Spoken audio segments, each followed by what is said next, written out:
അയോൾ നാളത്തേക്കുള്ള നിഫ്റ്റിയുടെ ഇമ്പോർട്ടന്റ് ആയിട്ടുള്ള ലെവൽസും ട്രേഡ് സെറ്റപ്പുമാണ് നമ്മൾ ഈ ഒരു വീഡിയോയിൽ ഡിസ്കസ് ചെയ്യാനായിട്ട് പോകുന്നത്.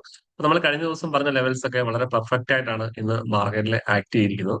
അപ്പൊ നമ്മൾ കഴിഞ്ഞ ദിവസം പറഞ്ഞിരുന്നു ഈ ഒരു ഏരിയ, അതായത് 25,320 മുതൽ 350 വരെയുള്ള ആ ഒരു ഏരിയ എന്ന് പറയുന്നത് നിഫ്റ്റിയുടെ ഒരു റെസിസ്റ്റൻസ് സോൺ ആണ്. അപ്പൊ ആ ഒരു ലെവലിൽ നിന്ന് മാർക്കറ്റ് താഴേക്ക് വന്നു കഴിഞ്ഞാൽ നമുക്കൊരു ഡൗൺ സൈഡിലേക്കുള്ള ഒരു എൻട്രി പ്ലാൻ ചെയ്യാം. അങ്ങനെയാണ് നമ്മൾ ടാർഗറ്റ് എന്ന് പറയുന്നത് 25,200 ലെവലാണെന്ന് പറഞ്ഞിരുന്നത്. അപ്പൊ അത് കറക്റ്റ് ആയിട്ട് തന്നെ രാവിലെ തന്നെ മാർക്കറ്റ് ആ ഒരു ലെവലിൽ നിന്നാണ് റെഡ് ക്യാൻഡിൽ വന്നിട്ടുണ്ടായിരുന്നു. നേരെ മാർക്കറ്റ് നമ്മൾ പറഞ്ഞ പോലെ ആ ഒരു ടാർഗറ്റ് എത്തിയിട്ടുണ്ടായിരുന്നു. അതുപോലെയാണ് നമ്മൾ വരച്ച ആ ഒരു സപ്പോർട്ട് സോണിൽ നിന്നാണ് കറക്റ്റ് ആയിട്ട് മാർക്കറ്റ് എന്ത് ചെയ്തിരിക്കുന്നത്, റിവേഴ്സ് ആയിരിക്കും. അപ്പൊ അതുപോലെയാണ് നമ്മൾ പറഞ്ഞിരുന്നു ഈ ഒരു 350യുടെ മുകളിലായിട്ട് എഗെയിൻ നമുക്കൊരു ബൈയിങ് ഓപ്പർച്യൂണിറ്റി ഉണ്ട്. അങ്ങനെയാണെങ്കിൽ നമ്മൾ ടാർഗറ്റ് എന്ന് പറയുന്നത് 100 പോയിന്റ് ആണ്. അതായത് 450 ലെവലിലേക്ക് മാർക്കറ്റ് എത്താനുള്ള ഒരു പോസിബിലിറ്റി ഉണ്ട് എന്ന് പറഞ്ഞിരുന്നു. അപ്പം അതും ആ ഒരു ലെവലും കറക്റ്റ് ആയിട്ട് തന്നെ ഇന്ന് മാർക്കറ്റിൽ ആക്ട് ചെയ്തിട്ടുണ്ട്. ഓക്കെ, അപ്പം നമ്മൾ നാളത്തേക്കുള്ള ലെവൽസ് നമ്മൾ നോക്കാനായിട്ട് പോവാണ്. അപ്പൊ ഞാനിപ്പോൾ ഉള്ളത് നിഫ്റ്റിയുടെ 5 മിനിറ്റ് ടൈം ഫ്രെയിം ചാർട്ടിലാണ്. ഓക്കെ, സ്പോട്ട് ചാർട്ടാണ്. ഓക്കെ, അപ്പൊ നാളത്തേക്ക് നമ്മൾ മാർക്ക് ചെയ്യേണ്ട ലെവൽ എന്ന് പറയുന്നത് ഈ ഒരു ലെവൽ ഒരു റെസിസ്റ്റൻസ് ആയിട്ട് മാർക്കറ്റിൽ ആക്ട് ചെയ്യും. അതായത് 25,450 മുതൽ 480 വരെയുള്ള ആ ഒരു ഏരിയ ഞാൻ മാർക്ക് ചെയ്തിട്ടുണ്ട്. പക്ഷെ നമ്മൾ 25,500 ഏരിയയും കൂടെ നമ്മൾ കൺസിഡർ ചെയ്യണം. കാരണം സൈക്കോളജിക്കലി അതൊരു റെസിസ്റ്റൻസ് ലെവലായിട്ട് മാർക്കറ്റിൽ ആക്ട് ചെയ്യും. അപ്പം നാളത്തേക്ക് ഒരു അപ്സൈഡ് എൻട്രി ഞാൻ പ്ലാൻ ചെയ്യുന്നത് 25,500 മുകളിലാണ്. 25,500 മുകളിലോട്ട് മാർക്കറ്റ് ബ്രേക്ക് ചെയ്ത് കഴിഞ്ഞാൽ 25,600 ലെവലിലേക്ക് മാർക്കറ്റ് എത്താനുള്ള ഒരു പോസിബിലിറ്റി വളരെ കൂടുതലാണ്. അപ്പൊ ഒരു ലോങ് എൻട്രിക്ക് നമുക്ക് ഈ ഒരു ഏരിയ നമുക്ക് കൺസിഡർ ചെയ്യാവുന്നതാണ്. അപ്പൊ അതേപോലെ തന്നെ മാർക്കറ്റിന്റെ ഒരു റെസിസ്റ്റൻസ് സോണായിട്ട് ഈ ഒരു ഏരിയ ആക്ട് ചെയ്യും. 25,600 മുതൽ 630 വരെയുള്ള ആ ഒരു ഏരിയ എന്ന് പറയുന്നത് ഒരു റെസിസ്റ്റൻസ് സോണായിട്ട് മാർക്കറ്റിൽ ആക്ട് ചെയ്യും. അപ്പൊ ഇവിടുന്ന് ഒരു റിവേഴ്സൽ പാറ്റേൺ ഉണ്ടെന്നുണ്ടെങ്കിൽ മാർക്കറ്റ് അഗൈൻ ഇവിടുന്ന് താഴേക്ക് റിവേഴ്സ് ആവാനുള്ള ഒരു പോസിബിലിറ്റി ഉണ്ട്. അഗൈൻ മാർക്കറ്റ് താഴേക്ക് വരാനുള്ള ഒരു പോസിബിലിറ്റി ഉണ്ട്. അപ്പം നാളത്തെ മാർക്കറ്റിന്റെ ബിഹേവിയർ നോക്കിയിട്ട് ഒരു പ്രൈസ് റിജക്ഷൻ കാണിക്കുവാണെങ്കിൽ മാത്രം ഒരു ഡൗൺ സൈഡിലേക്ക് എൻട്രി പ്ലാൻ ചെയ്യാം. ഓക്കെ, അപ്പൊ അതേപോലെ തന്നെ നാളത്തേക്ക് ഞാൻ ഡൗൺ സൈഡിലേക്ക് എൻട്രി പ്ലാൻ ചെയ്യുന്നത് ഈ ഒരു ലെവലിന്റെ താഴെയാണ്. ഒരു 25,320യുടെ താഴെയായിട്ട്. അപ്പം അതിന്റെ താഴെയായിട്ട് അഗൈൻ ഞാനൊരു ഡൗൺ സൈഡിലേക്ക് എൻട്രി പ്ലാൻ ചെയ്യും. അങ്ങനെയാണ് നമ്മുടെ എഗെയിൻ നമ്മുടെ ഇന്നത്തെ ടാർഗറ്റിലേക്ക് മാർക്കറ്റ്, ഇന്നത്തെ ഒരു ഡേ ലോയിലേക്ക് മാർക്കറ്റ് എത്താനുള്ള ഒരു പോസിബിലിറ്റി ഉണ്ട്.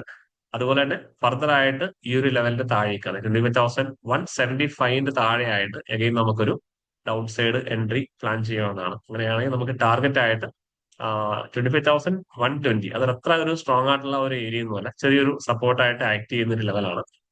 അതുപോലെ തന്നെ നമുക്ക് മാർക്കറ്റ് അഗെയിൻ 25,025 ലെവലിലേക്ക് 25,025 മുതൽ 25,000 എന്ന് പറയുന്ന ഒരു ഏരിയയിലേക്ക് മാർക്കറ്റ് എത്താനുള്ള ഒരു പോസിബിലിറ്റി ഉണ്ട്. 25,000 ഇവിടെ ഞാൻ മാർക്ക് ചെയ്തിട്ടുണ്ട്. ഈ ഒരു സോൺ വളരെ ഇമ്പോർട്ടന്റ് ആണ്.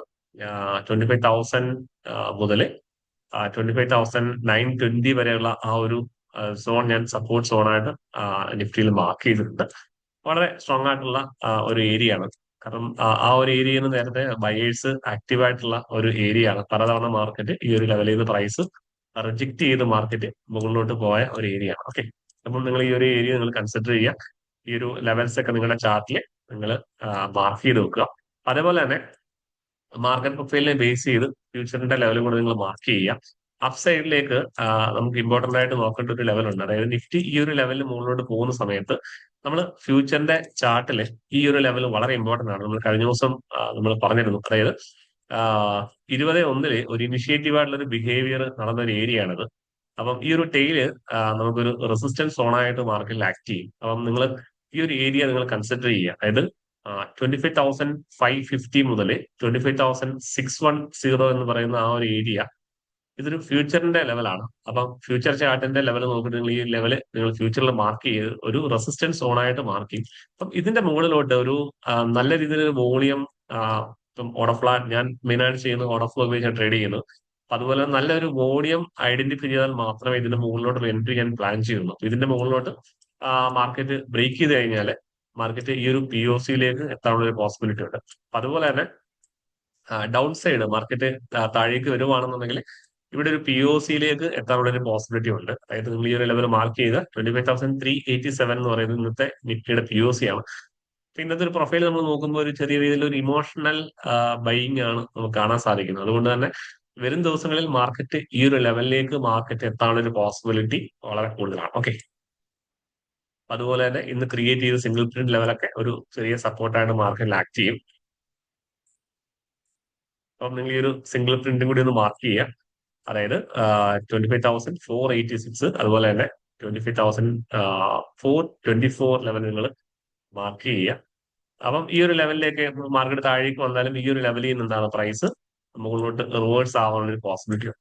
ഈ ഒരു ലെവലും വളരെ ഇമ്പോർട്ടന്റ് ആണ്. ഓക്കെ, അപ്പൊ നമുക്ക് നെക്സ്റ്റ് വീഡിയോയിൽ കാണാം. Thank you.